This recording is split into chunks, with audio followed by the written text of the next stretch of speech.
Hello, welcome. I'm Angela Onwachi-Willig, Dean of Boston University School of Law.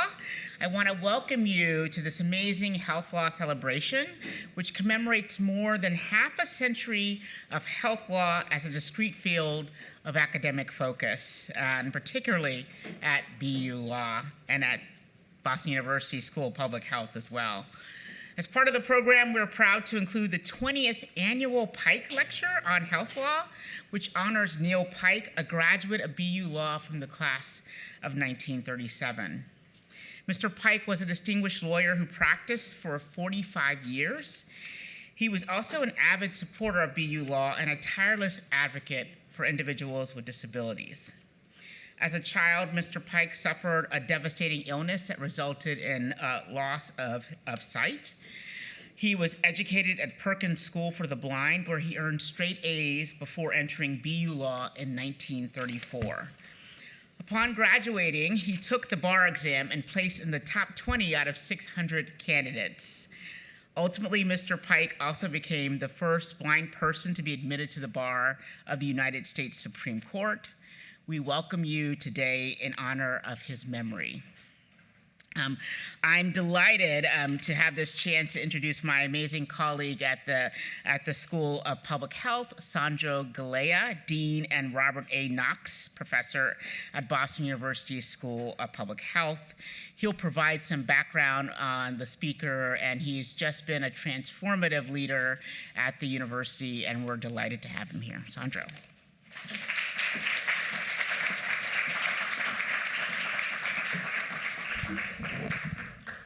Thank you, Dean Onwachi-Willig, for the kind introduction. Thank you to you all for being here. And just going off script for a second, a thank you to everybody who has made this health law program really a gem in this university and in the world at large. Thank you. I have the great privilege of introducing Chai Feldblum. Chai Feldblum is a longtime passionate civil rights advocate and legal scholar. Chai played a leading role in drafting and negotiating the Americans with Disabilities Act of 1990 and later the ADA Amendments Act of 2008. She also led the drafting and negotiating of the Employment Non-Discrimination Act, a bill to prohibit discrimination in employment on the basis of sexual orientation and gender identity. As a law professor at Georgetown Law in Washington for 18 years, Chai created a federal legislation clinic where she taught her students the skills of legislative lawyering, a term she coined to describe the work of attorneys who practice law in a political advocacy or context, and through which she and her students helped nonprofit organizations advance their legislative social justice goals. She also founded and directed Workplace Flexibility 2010, an effort designed to bring employers and employees together on policy approaches to advance workplace flexibility. From 2010 to 2019, Chai served as Commissioner of the Employment Opportunity Commission, the EEOC, where she helped advance employment civil rights, including for LGBTQ people, establishing their protection under sex discrimination laws, people with disabilities, and women. She was nominated to the position by President Obama in 2009 and confirmed by the Senate in 2010. She also led a proactive effort to prevent harassment in the workplace. For 2 years, Chai was partner and director of workplace culture consulting at the law firm of Morgan Lewis, where she helped employers work proactively to create safe, respectful, diverse, and inclusive workplaces. In 2021, Chai became a freelance civil rights advocate and scholar. She continued her commitment to assist with legislative and regulatory work regarding civil rights, particularly for LGBTQ people, people with disabilities, and women. She was appointed by President Biden to the Ability One Commission, a federal agency devoted to the employment of people with significant disabilities, including blindness, particularly opposite to today's lectureship, and today serves as vice chair. Chai attended Barnard College and Harvard Law School, clerked for Justice Frank Coffin on the First Circuit Court of Appeals, and for U.S. Supreme Court Justice Harry Blackmun. I'm really honored and delighted to introduce Chai Feldblum.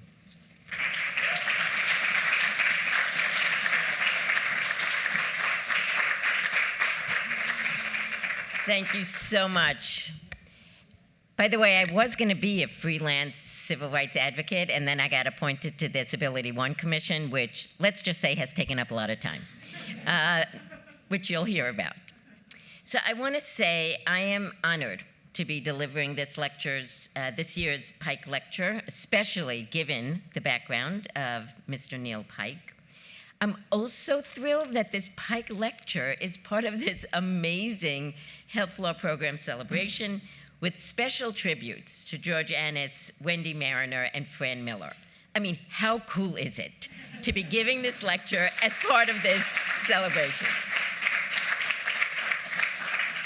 So I want to talk about making a real dent in the significant disparity between the unemployment rate of people with significant disabilities as compared to the unemployment rate of people without disabilities. You know, one of those small topics. In particular, I want to talk about how we can pull one governmental lever to achieve that goal that I believe has not been pulled as effectively as it could be to date. And that is the lever that comes with the power of the federal government to buy goods and services. Now, to provide some context, in 2023, the federal government spent $759 billion on buying goods and services. Purchases range from getting aircraft and IT, to healthcare and engineering, to landscaping and customer support. It's a lot of money. It's thousands and thousands of contracts.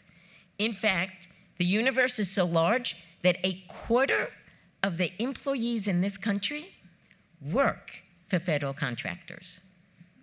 Quarter of the people. So what if these federal contracts were deployed effectively to increase employment for people with significant disabilities?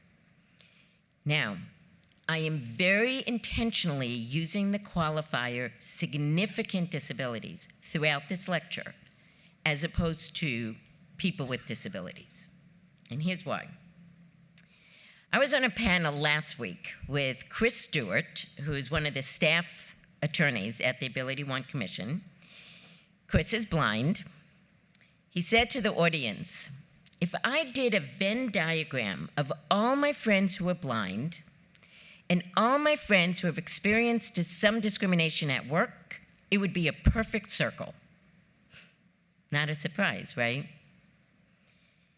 This Venn diagram full perfect circle example is why I'm going to talk about people with significant disabilities, including people who are blind, and not people with disabilities. There are millions of people in this country who have a disability as defined under the ADA. I am a person with a disability under the ADA because I have a diagnosis of anxiety disorder. I join millions of people in this country who have the diagnosis of anxiety disorder or depression. Personally, I self-identify as a person with a disability, and I assure you, many of those people do not. But if they experience discrimination at work because of their anxiety disorder or depression, suddenly they didn't get a project that would be too stressful for you, and they happen to find a good lawyer, they would discover that they have a disability under the ADA and in fact have some rights against discrimination. Same is true for people with a wide range of physical health conditions.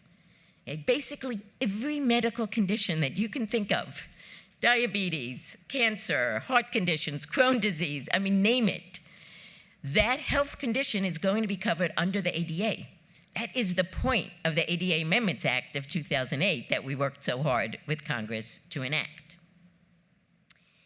It is helpful for many, many reasons, including reducing stigma, to emphasize this broad community of people with disabilities.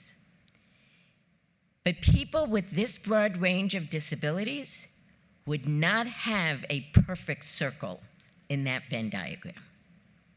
There would certainly be some overlap. It would not be a perfect circle.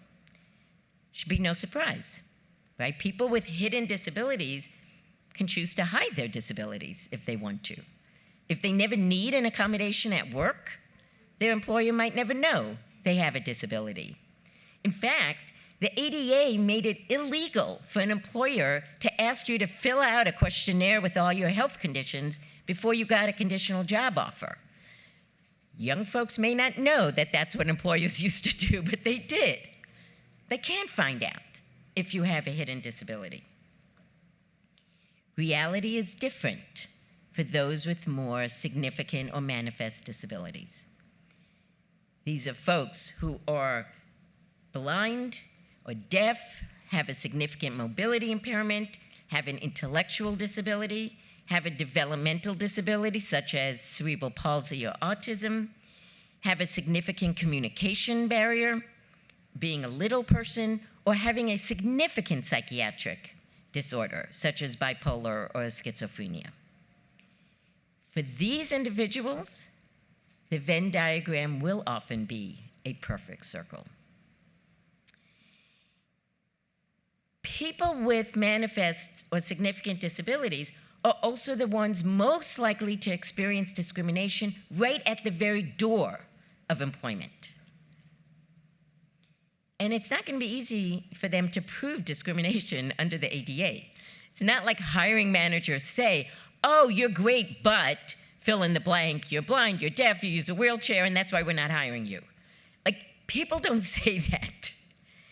Instead, what happens is that over and over again, the person with the manifest or significant disability applies for a job and doesn't get it. Mr. Pike was unusual. And I'm sure he still experienced a lot of discrimination. He would still be in that perfect circle of having experienced discrimination. But over and over again, the person just doesn't get the job. Now, this reality shows up in the unemployment data that the Census Bureau collects and the Bureau of Labor Statistics analyze. In 2023, the unemployment rate for people with significant disabilities was 7.2%. Remember, unemployment rate is people who are out there actively seeking a job and not getting it. Doesn't count all the people who've given up looking. Okay, people actively seeking, unemployment rate of 7.2%, as compared to the unemployment rate for people without disabilities that was 3.5%. People with significant disabilities have twice the unemployment rate than people without disabilities, and this level of disparity has been consistent and persistent over decades.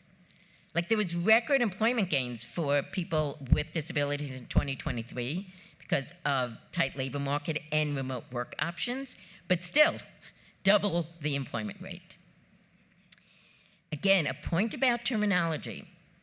This data is reported from the BLS as the unemployment rate of people with disabilities. That is misleading. This is not the unemployment rate of people with all disabilities as defined under the ADA. The Census Bureau does not collect that data.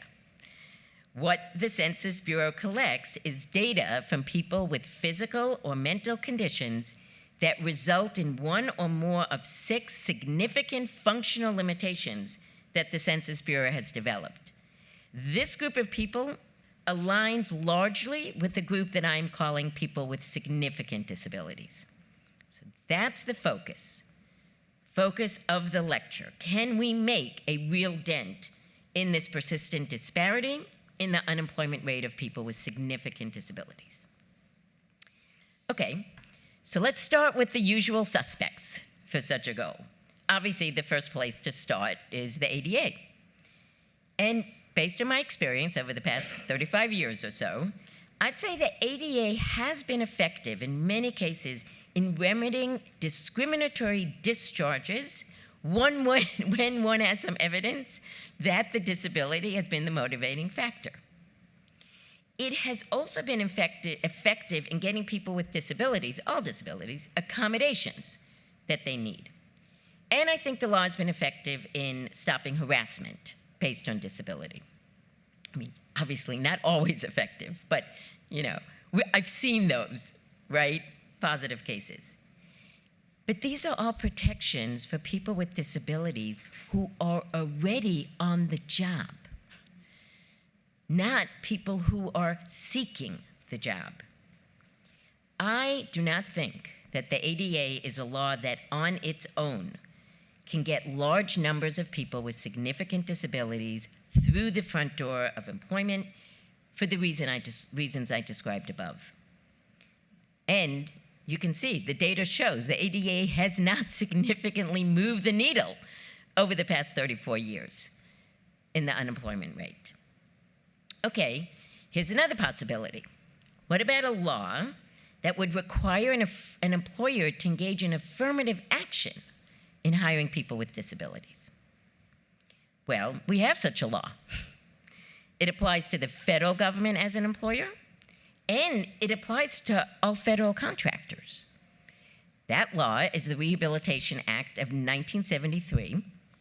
Section 501 of the Rehabilitation Act of 1973 directs every federal agency to have, quote, an affirmative action program plan for the hiring, placement, and advancement of people with disabilities. And Section 503 requires that any entity that has a contract with the federal government for more than $10,000 shall, quote, take affirmative action to employ and advance in employment qualified individuals with disabilities. Wow, that sounds good.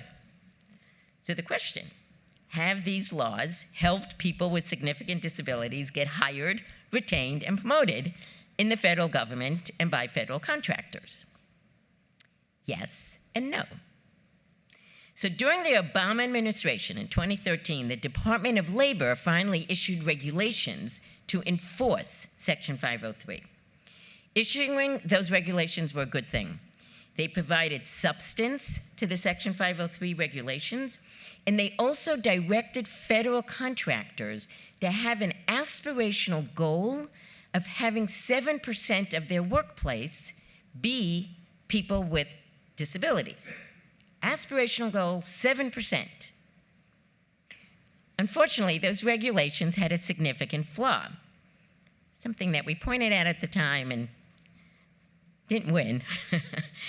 The regulations stated that the people with disabilities to be counted in that 7% aspirational goal were people with disabilities as defined under the ADA. Well, that, as you can see, is a huge group. Some federal contractors just do anonymous survey if people self-identify as having any number of medical conditions. That counts towards the 7%. So in practice, the regulations have not created a strong incentive for federal contractors to hire people with significant disabilities. And in addition, let's just say that the consequences of not meeting an aspirational goal are not particularly strong. It's not like the federal contractor loses a contract if it doesn't reach an aspirational goal. It's not, they don't even have to put in their data of the number of people with disabilities they have when they're trying to renew a contract or get a new contract. So there's not a stick, really, and there's not a carrot. Now, the EEOC has also issued regulations to enforce Section 501. We did this while I was an EEOC commissioner during the Obama administration, and they are, you will not be surprised, much stronger in terms of a focus on people with significant disabilities. We actually developed a list of significant disabilities, which we call targeted disabilities, the ones we felt should be targeted for affirmative action. And then we created two goals. A goal of 12% of people in the federal government should be people with disabilities as defined under the ADA, and then a sub-goal of 2% for people with significant disabilities. And we required them, like we cut the GS levels in half, so you had to report both below a particular GS level and then above, so we could see where people were located.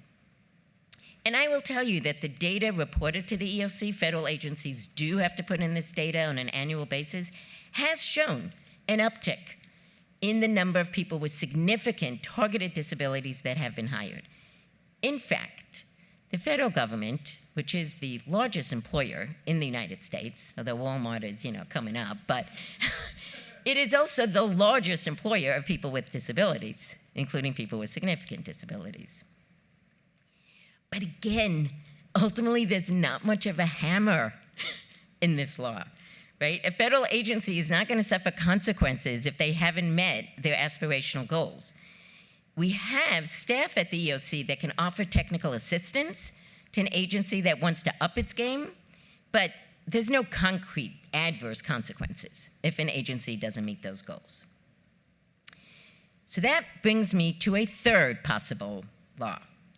What if we just cut to the chase? What if we had a law that said, in order to get this particular contract with the federal government, you have to hire a certain percentage of people with disabilities. Not an aspirational goal, a requirement. Well, there is such a law. I'm going to tell you about it.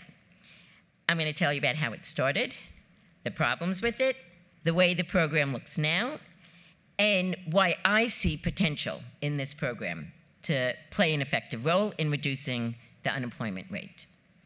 I will tell you up front, part of me wishes we were working on a blank slate. We're not, which is why the origin story of this program is so important. And when I tell you this story, I'm going to contrast with what Mr. Pike was able to do in 1937. It was not the case for lots of blind people. All right, so the origin story starts in 1938. On June 25th, 1938, FDR signs 121 laws. Busy day for the president. One of the laws that FDR signs is called the Committee on Purchases of Blind-Made Products. You got to admit, that's one of the snazziest titles for a law that you've heard, right? Which is partly why the law was known as the Wagner-O'Day Act, named after the two primary co-sponsors. And the Wagner-O'Day Act was a law designed to leverage federal contracts to create jobs for blind people. Here's how they did it. They were basically creating a sole source federal procurement program.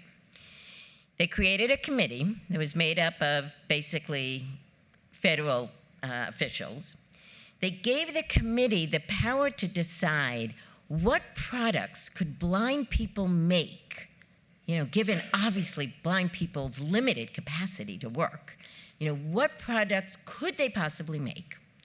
And then the committee had the power to remove contracts for that product from the general federal competitive bidding process and put it on what was called a sole source procurement list. And then any federal agency that wanted to buy that product had to go to that list, had to see who was qualified to participate in that sole source procurement program, and only nonprofit agencies found qualified by the committee could participate. Okay, so a sole source procurement list just for a group of qualified nonprofit agencies.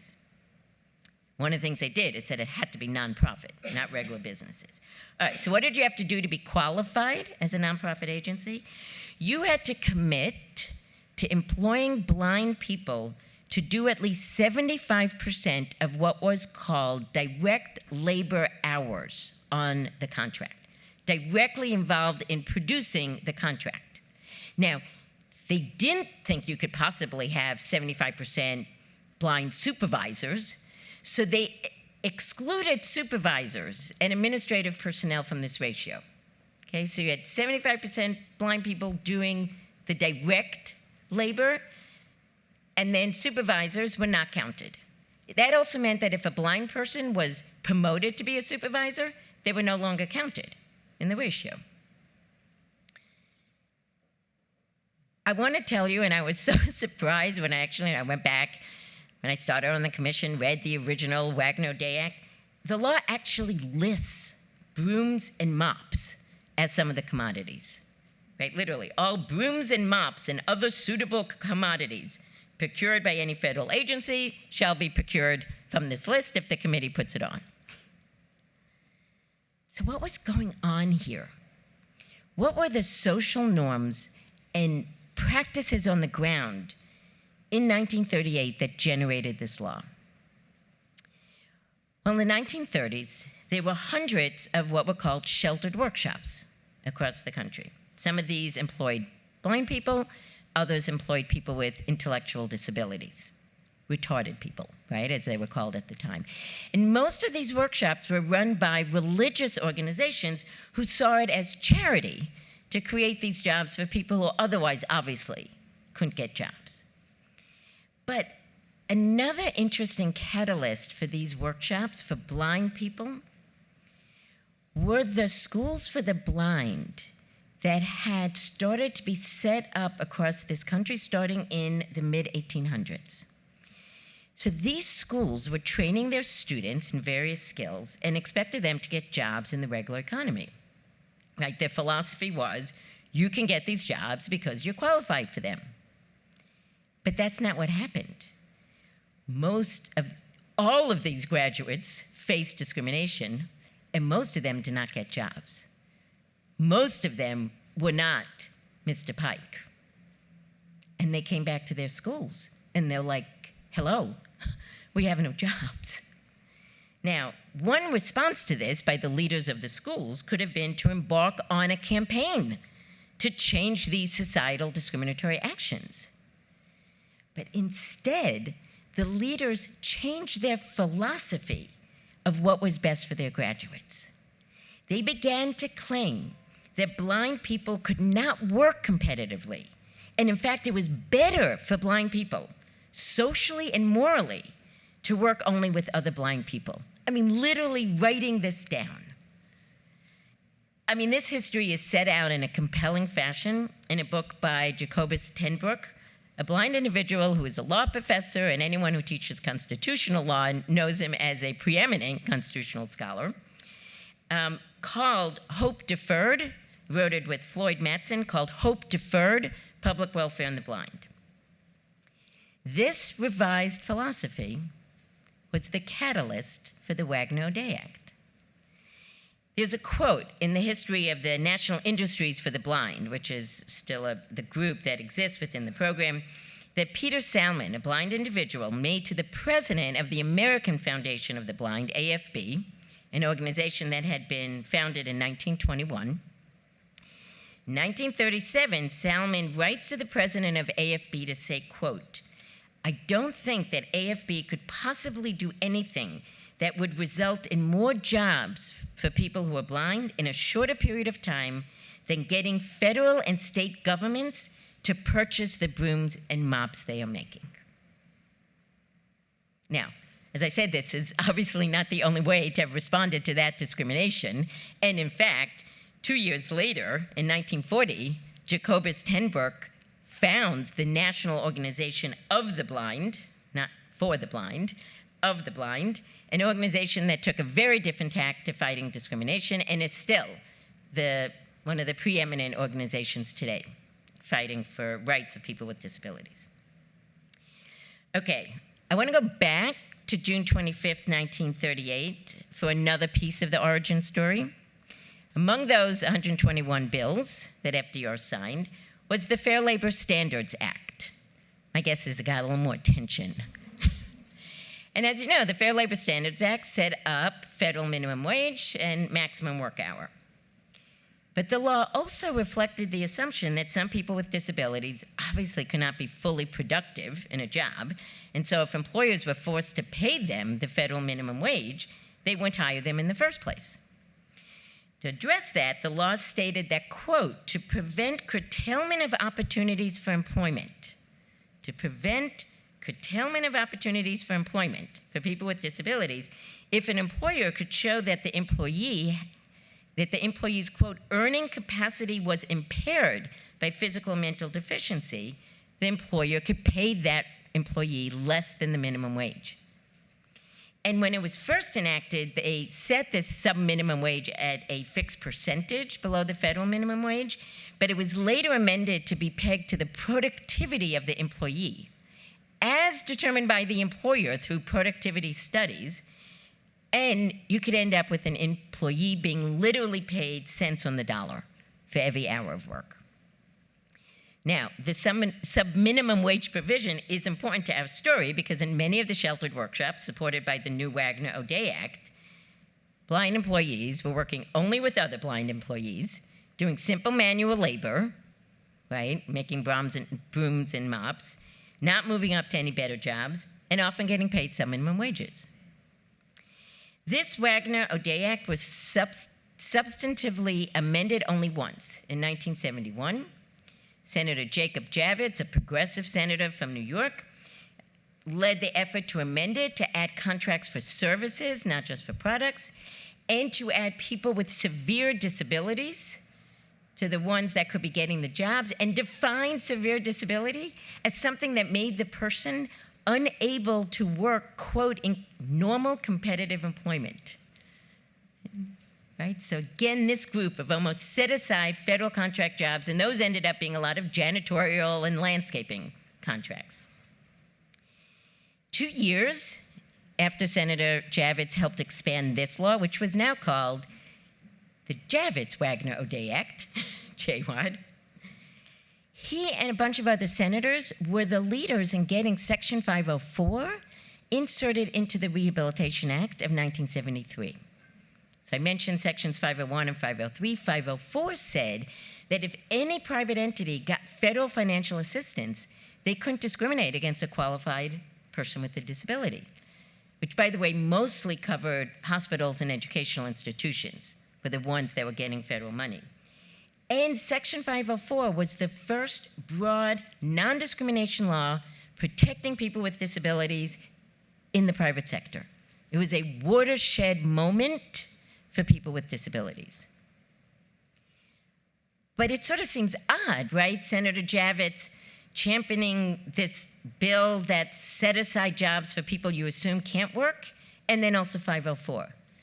But it made sense at the time in terms of the social beliefs, right? Senator Javits and a lot of others sort of divided people with disabilities into two categories. The ones whose disabilities meant they just couldn't work, so you needed these federal contract set-aside jobs, and then people with disabilities who could work as long as they didn't face discrimination. The belief in the capability of people with disabilities to work is the one that has taken hold over the past 50 years since passage of the Rehabilitation Act of 1973. This belief is the basis for the Americans with Disabilities Act. This belief is the basis for the litigation that has moved life forward under the ADA. This belief is the basis for a law enacted by Congress in 2014, the Workforce Innovation and Opportunity Act, that declares that all people with disabilities deserve to participate in competitive, integrated employment, be able to compete with everyone else in the marketplace, get the job, work in an integrated fashion with people without disabilities. All to the good. But hello, back to where we started. None of these laws have made a significant dent in the unemployment rate for people with significant disabilities. So I come back to asking, can we use the power of federal procurement to change that? Well, the federal sole source procurement program I've described still existed, but it was continuing almost in like a separate parallel universe to what was going on in the disability rights employment movement. I mean, I never even heard of this program until about 10 years ago when I was an EEOC commissioner and someone came to visit to tell me how horrible the program was. It's like it existed on this parallel track. And the first time I really dug into the program was when I was on the Biden transition team, and I was given this program to assess as part of the transition. Again, I'd forgotten about it, and they told me it was the Ability One Commission, because the program renamed itself. You know, instead of the JWAD program, it was the Ability One program. I'm like, that's a disability program? Like, in the disability community, we don't use words like ability and differently abled. Like, we have a disability, like anything else. Okay, so I was given it to review. That fall, 2020, the National Council on Disability had released a report calling for the complete phase-out of the Ability One program. And it was because, they explained, because of the philosophical underpinnings of the program, the history of sheltered workshops in the program, including payment of subminimum wage, and the statutory requirement of the 75% ratio, which was inherently opposed to integration. They wanted to just phase out the program over 8 years, get the 40,000 people who were blind, had significant disabilities who were being employed, get them into other jobs. Oh, and then pass a law that required every federal contractor to hire a minimum number of people with disabilities. Oh yeah, that law would pass really quickly. But they just thought, let's phase out the program. I think that's giving up too easily. Because after reviewing the program, I thought, there's potential here. And there was space for 4 citizen members on the commission, 15 members on the commission, 4 citizen members. One citizen member had been there for 10 years, the other one for 15 years. I thought, time for a little shakeup. And I said, you should get 4 new citizen members. Someone in the White House said, great, sounds like a good job for you. And I was like, yeah, I want to take it on. So I was appointed by President Biden in August 2021, elected as vice chair, and I've been there for the last 3 years. So I think there's potential. I think there's potential for the program that needs to be recognized and then strengthened. So the first thing to know is that this federal procurement program is no longer about Mops and Brooms. There was $4 billion in contracts that flow through this program. Now, there are still many contracts for basic manufactured goods, but there are also multi-million-dollar contracts for sophisticated aircraft parts. There are still many contracts for custodial and landscaping, but there are also high-value contracts for cybersecurity support, IT accessibility, healthcare systems, etc. Many of the jobs in this program are not the jobs of long ago, hence the title of the lecture, right? From Mops and Brooms to cybersecurity. Thousands of jobs in this program are not in sheltered workshops. They're in sophisticated settings where, given what they're doing, people with significant disabilities are working side by side with people without disabilities. But the program needs modernization along several dimensions in order to reach its full potential. That is obvious. First, the program needs to be modernized in terms of its authorizing statute, right? It's time to move from 1938 and 1971 into 2024. And the key element that needs to be changed is the minimum mandated ratio, right?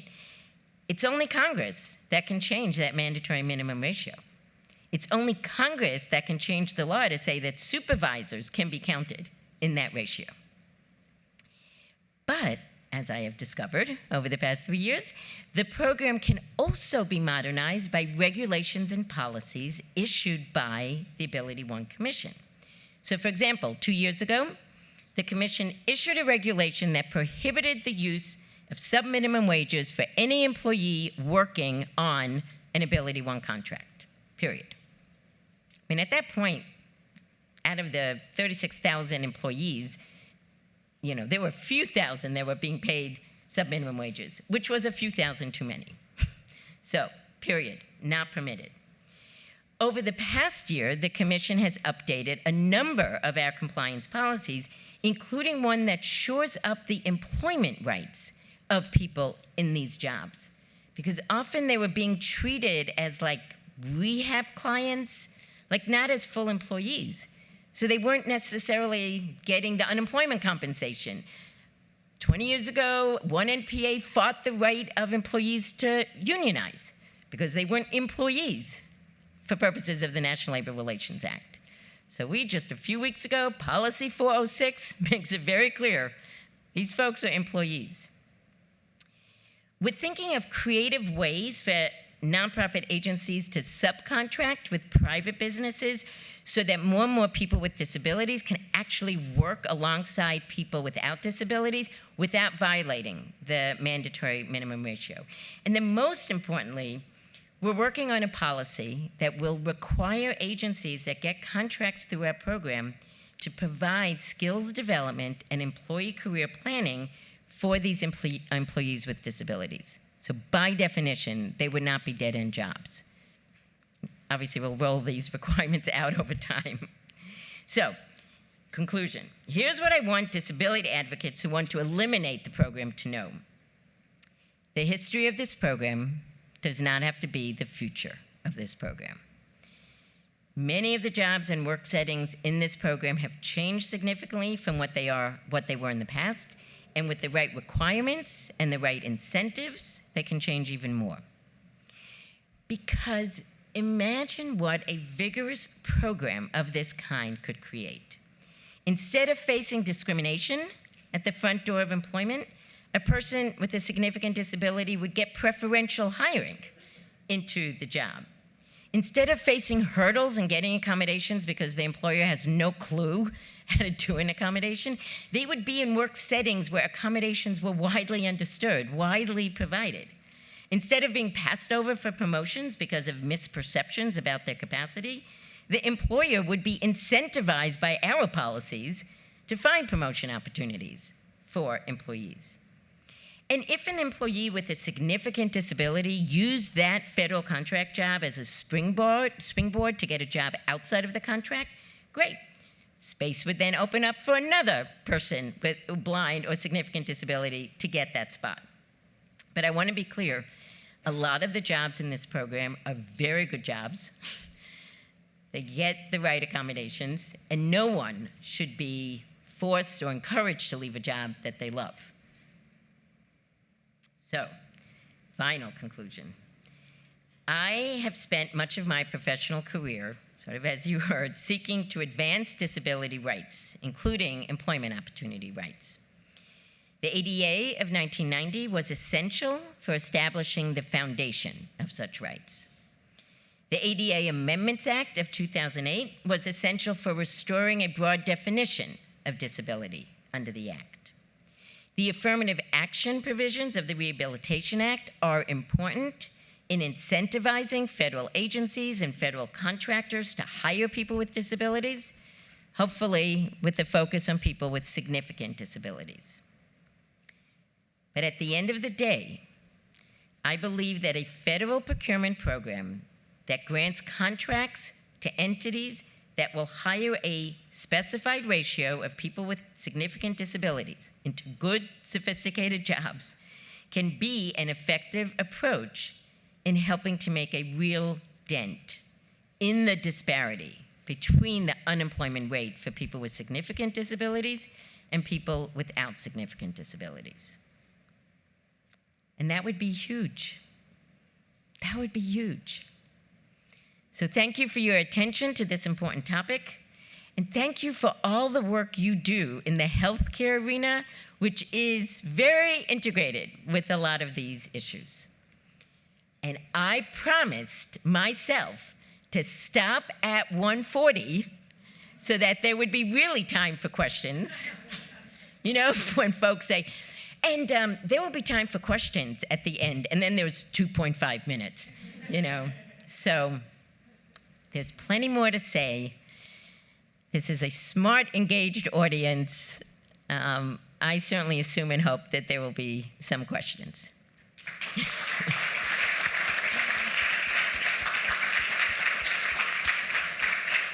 And I see one over there. Larry.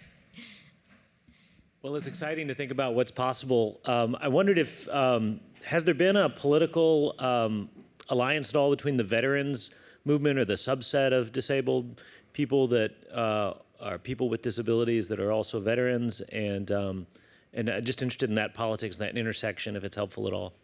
Yes, very much so. In fact, the data that we collect from the nonprofit agencies right now, there has been for some time a question about how many veterans do you employ and what are the wages, cumulative wages that veterans are earning through this program. Significant, very significant. And from our perspective, since we do have to go to Congress for a piece of legislation, from our perspective, the Veterans Committee is a very important one. I will also say that Congressman Steny Hoyer, who is the leader on the ADA, recently hired a graduate of the Boston Health Program, Quinn Hirsch. And she's literally one of the best staff people I have worked with in a long time. So congratulations. In fact, I told her, hey, come up for this event. She's a little busy. And I like the fact that she's busy. So, but veterans, absolutely. The other sort of engaged committees is armed services, because out of that $4 billion of contracts, $2 billion come from Department of Defense. So in fact, of those 11 members from federal agencies, 4 of them are from DOD. You know, so the different Army, you know, et cetera. And I've learned a lot about military procurement in the last 3 years. So yeah, that's definitely important. Yeah, Fran.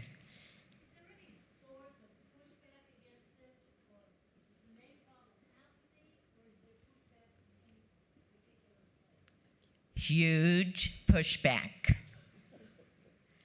I'm not kidding in terms of challenges, and there's pushback from both the side of the disability community and the side of some of the agencies that have been in the program forever. Now, it's not uniform, right? Because from the disability community, this was the parallel universe problem. They still think of the Ability One program as sheltered workshops. So our job, those of us who now see the potential, our job is to educate the disability community about the number of good jobs. Now, the only way to do that is through data. You all know that. So we are now going through the very fun Paperwork Reduction Act process at the Commission to issue 3 new forms collecting data. Just published them on our website 2 days ago, abilityone.gov. You can see them. They'll be in the Federal Register this coming week for the second 30-day notice period that the Paperwork Reduction Act requires. And a lot of that data is designed to show the wages, the career mobility, because there are a number of nonprofit agencies, the ones that have the multi-million-dollar contracts, they are offering sophisticated jobs. They are offering jobs where, despite the need for the ratio, their people are just basically integrated, right? They're doing this career development, but we've never collected data about it. So those nonprofit agencies are not necessarily the problem, but we need data in order to tell the story. On the other side, I mean, there are 420 nonprofit agencies around the country that are getting these contracts. And we have something like 3,000 or 4,000 contracts. Some of these agencies are very small. Even if they're not small, their definition of success has been, look, I got the person a job, success. You know, even if they stay in that same job for 30 years and don't move anywhere else, I mean, they couldn't get a job anywhere else. See? They're like, what do you mean that you're asking for all this data? What do you mean that you might have a policy that requires us to do career development, right, for the employee? It's interesting. One of the recommendations from some folks in the disability community was that you should allow for-profit companies to participate in this program because that would more likely create integration. So I initially thought that was a good idea, but here's why it's not a particularly good idea. What we want to now say to these nonprofits is your profit, which I have learned they call earned income or margin as opposed to profit, we want you to invest some of that profit, reinvest that profit in your employees, right? If it's for profit, they've got shareholders, they've got whatever. Here, a for profit, we could say, you want to play in this lucrative sole source procurement game? Here are some requirements. So I would say there is opposition from both sides, and I would say there's movement in both sides, and the movement requires education. And again, education for the smaller nonprofits to say, we're not going to put this obligation on you and not try to help you find the resources. I mean, there are resources in the federal and state and local governments, community groups that can help, but we need to show that we want them to succeed. Like I said, it's a challenge. My view is I'm staying on 5 more years. I've been on for 3 years. My goal is 5 more years. We'll see what happens.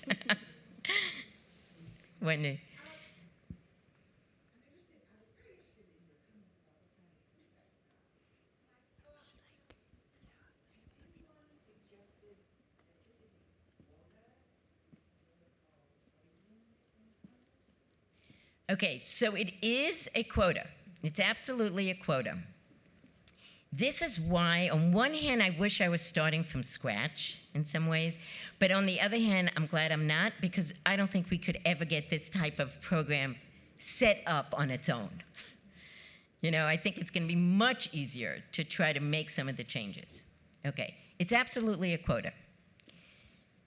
Partly by happenstance, legally, we can actually have a quota for people with disabilities in the way that we can have for race and sex. Because, right, Title VII, race says you can't discriminate on the basis of race, on the basis of sex. It's been very clear you couldn't say, oh, out of my next 10 jobs, 5 of them will go to black people, or 5 to women, or 5 to black women. I mean, you couldn't do that under the statute, right? And now, under the federal Constitution, as interpreted by the Supreme Court, right, which is very strict scrutiny, so if the government is like in a mandate that you have some sort of quota, it's like, forget it, right? Because it's very strict scrutiny. It has to be narrowly tailored to a compelling government interest. That's not going to happen. As I said, maybe by happenstance, but the ADA originally had said you can't discriminate against a qualified person with a disability. And then in 2008, when we were working on the ADA Amendments Act, we changed it to say cannot discriminate on the basis of disability, right, just to align it. But we were well aware of all the reverse discrimination issues, so we wrote a provision that said a person without a disability cannot bring a claim under this law on the basis that they were discriminated against because they didn't have a disability. Now, what we were thinking about at the time was reasonable accommodations. We didn't want someone who was able to get a change in their schedule to come in at 11 a.m. because of, commuting issues, to have someone without a disability to say they were being discriminated against because they didn't get the same accommodation. That was our thought. But actually, it also helps that one can actually say preferential hiring. And under the Constitution, again, in a case called Claiborne, many years ago, the Supreme Court ruled that government distinctions based on disability got only rational basis review, right? So if the government had any rational basis for making that distinction, that was fine. For giving preference, that was fine, right? Because, of course, equal protection doesn't say race, sex. It just says everyone gets equal protection under the laws. So one case, the ophthalmologists or the optometrists were upset that the ophthalmologists were being treated better. And the court is like, look, government gives preferences all the time. Mostly we're going to do rational basis review. Is there any rational basis? And they decided that people with disabilities got rational basis review because to get heightened scrutiny, you had to be a discrete and insular minority, you had to have a history of discrimination, and you had to have an immutable characteristic. So they were like, yeah, immutable characteristic, but court was like, there's no history of discrimination against people with disabilities. And they listed like all these laws that did good things for people with disabilities. So ironically, we actually are probably safe in terms of requiring the quota. And instead of it being a completely new program, it's the same program, it's just that Congress is reducing the quota from 75% right down to some other lower level. Given a sole source procurement program, I've now learned a lot about procurement. It probably needs to be at least 51%, because otherwise the procurement people are like, what the hell, But you're just like lowering the quota, right? And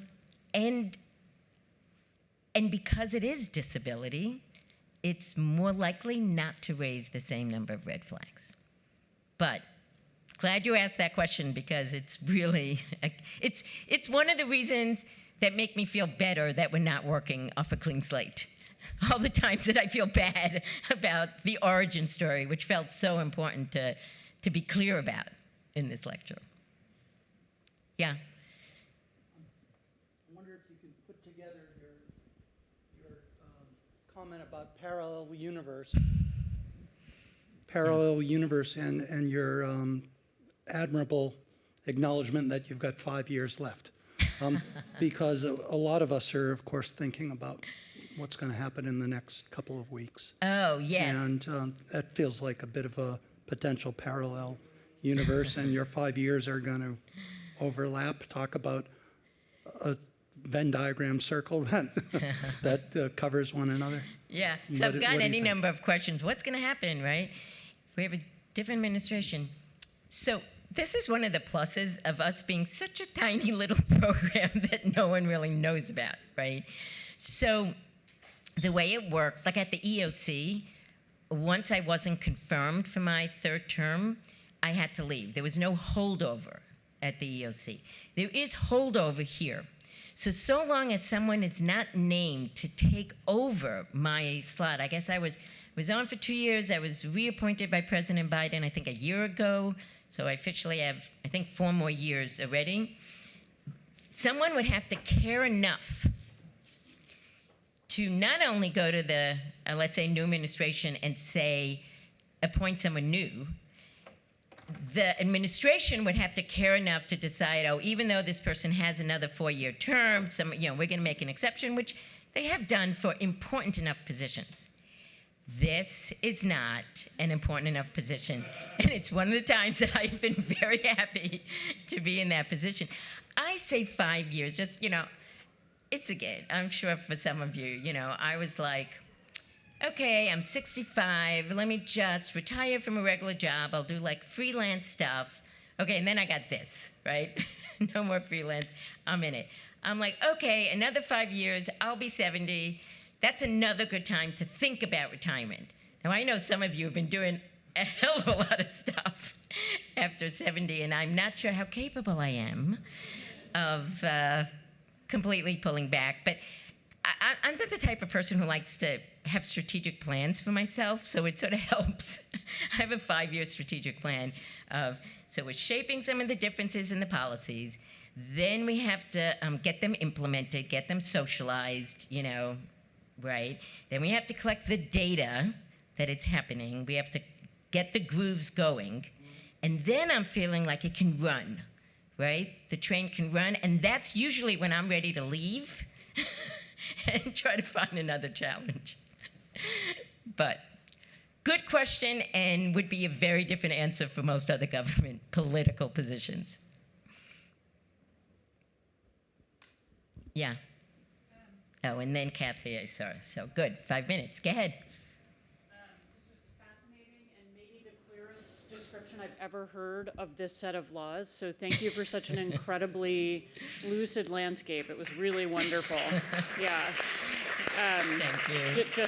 Just worth it to be in the room for that alone. I have 2 questions. One is, it just wasn't totally clear to me if you were saying that Congress needs to act or this can be done entirely through administrative agency action. So that's 1.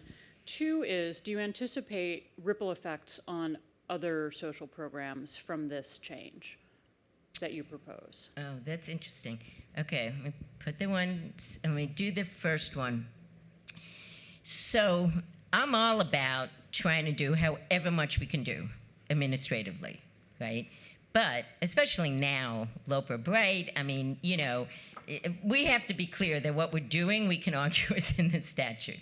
Okay, so, Congress has set this minimum, mandatory minimum ratio. 75% of the direct labor hours has to be done by people with significant disabilities or blind, and supervisors do not count. Okay, so I don't see us being able to do anything about the supervisors do not count, although we just put out a request for information about how could we describe indirect labor in a way that, could cover, still make those people be direct labor. But we really need Congress for that. I think, and I mentioned the subcontracting as a creative way, which I think is completely legal. So, right now, the federal government doesn't like to give out a contract where, like a contract to do healthcare stuff. And the prime contractor says, oh yeah, it needs 30 people. We're gonna have 10 people that we hire, and then we're gonna subcontract with this for-profit healthcare organization, and they're gonna have 20 people. Like, usually you subcontract for something that's a different element of the contract. You don't have 30 people all doing the same thing, 10 of them with the prime and 20 with the sub, especially when the sub probably has more experience than the prime, right? But if the nonprofit agency is the prime and they have 10 people, that's considered a 100% ratio. And the other 20 people from the sub, that's not counted against their ratio. It's not like the denominator is 30, right? But the numerator, I went to law school because I don't do math. But anyway, right? So that's a way just within the statute. But we have, talk about a mindset we need to change. We need to change the mindset of the government agencies doing contracts. But again, it would be a lot nicer if the ratio just came down. Although actually, even if the ratio is 51%, we would still want to use this type of subcontracting. I think in terms of other social programs, where I see the extension is making that Section 503 affirmative action work better, really, because the outcome of that has not been what we intended. Okay, one of it is it needs that sub-goal for people with significant disabilities. But the other is businesses are always saying, oh, we would love to hire people who are blind, significant disability. We just can't find them. We can't find qualified, right? Well, what if there are a lot of qualified blind people, deaf people, people with significant disabilities in these sophisticated jobs because they weren't stopped at the door and they got that job, right? So if we now connected those federal contractors with our nonprofit agencies, you'd have someone who had 3 years on their resume. You know, you'd have someone who knows already what accommodations they need. You know, the other thing I like about the prime and sub, you know, those 30 people all working together, and the only difference is the W-2, where the W-2 comes from. You know how we talk about on-the-job training for employees? I would see this as on-the-job training for the supervisors of the for-profit company to understand the accommodations that someone who's blind or someone who has a communication disorder needs. So that's where I see it. And we need a number of steps. We need that regulation to include a sub-goal for people with significant disabilities. We need to incentivize our nonprofit agencies to help people move if they want to. I mean, usually as an employer, you're not looking for attrition, especially not attrition of one of your best performers. But if we can give them some credit for the attrition, again, making very clear no one should be forced to leave a job or encouraged to leave it, but if they want to have them work with that federal contractor. So that's the main thing that I see. And it is 2:01. I'm ready.